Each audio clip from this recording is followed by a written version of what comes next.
दोस्तों आज मैं दिखाने जा रहा हूँ अपने गांव के पश्चिमी छोर पे बहने वाली ये नदी। नन्ही जलाशय से होकर के निकलती है ये नदी।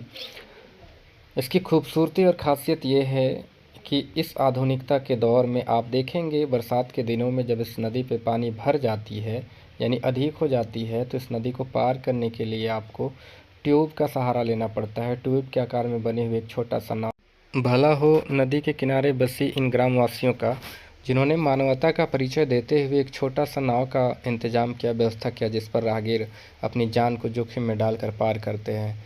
नहीं तो पता नहीं क्या स्थिति हो जाती।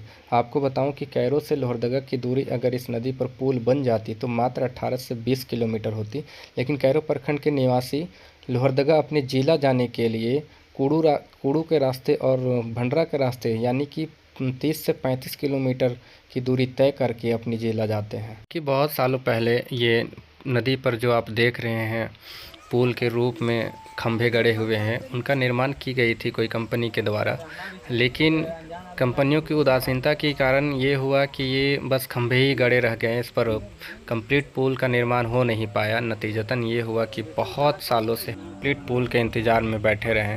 हालांकि 2024 में भी एक नई कंपनी के द्वारा पुल के लिए आवंटन हुआ है। अब देखना ये होगा कि ये नए सिरे से इस नदी पर कब पुल बन के कंप्लीट होती है। बहुत दुर्भाग्य की बात है कि इस आधुनिकता के दौर में अभी भी इस नदी पर पार होने के लिए हम ग्रामवासियों को ट्यूब का सहारा लेना पड़ता है और अपनी जान को जोखिम में डाल कर इस नदी को पार करते हैं और अपने गंतव्य तक जाते हैं।